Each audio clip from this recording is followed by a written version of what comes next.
ဆက်ချက်တင်တန်းကိုဘာကြောင့်စိတ်ဝင်စားတာလဲဆိုတော့ဒီကိုပိုင်အသက်မွေးဝမ်းကြောင်းတစ်ခုအနေနဲ့လည်းဝင်ရှာလို့ရတယ်ပြီးတော့မှကိုတိုင်းကလည်း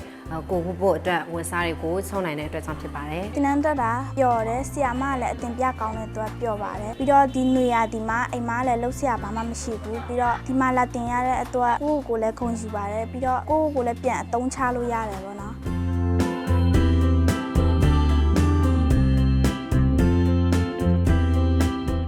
ဒီနေ့မှာဆိုလို့ရှိရင် eco print လောက်လာပါတော့ eco print မှာဆိုလို့ရှိရင်အခုကဆိုလို့ရှိရင်2ဆင့်သွားတယ်ပေါ့နော်အရင်ဆုံးပိတ်စာကိုတန်းစင်မယ်ပိတ်စာတန်းစင်ပြီးလို့ရှိရင်ပိတ်စာကိုပြုပြင်တယ်ပိတ်စာကိုကြတော့တန်းစင်တဲ့ချိန်မှာဘာလို့လဲဆိုလို့ရှိရင်သူကရေနဲ့စပြမုံနဲ့သူ့ကိုအရင်ဆုံးမိနစ်30စိမ်ပြီးတော့မှပြီးတော့မှပြန်လျှော်တယ်အချောက်လန်းတဲ့ခါမှာဆိုလို့ရှိရင်ပေါ့နော်နေရိပ်ထဲမှာပဲလန်းရတယ်ပြီးတော့ပေါ့နော်ပိတ်စာကိုပြုပြင်တဲ့ခါမှာဆိုလို့ရှိရင်ကြောက်ချင်ကိုအမုတ်လုပ်ပြီးတော့ရေနဲ့ဖြော်ပြီးတော့မှ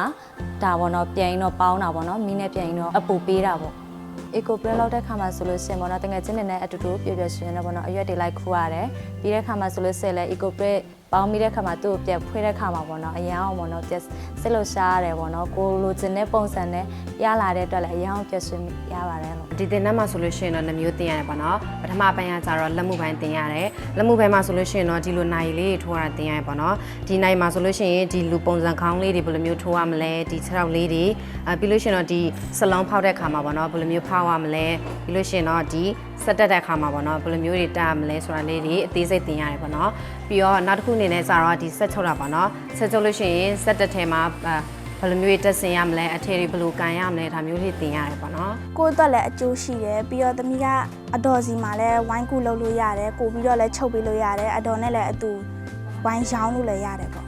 အမေရဲ့ဘဲအိမ်မှာလည်းထိုးပစ်တယ်ပန်းနေနိုကိုပုံနေအကုန်ဘာလဲလူကောက်ကြောင်ပုံနေလည်းအကုန်ထိုးပစ်ပါတယ်ပြီးတော့အဖေအိမ်ကြီးမှာဆိုလဲပန်းပုံလေးတွေ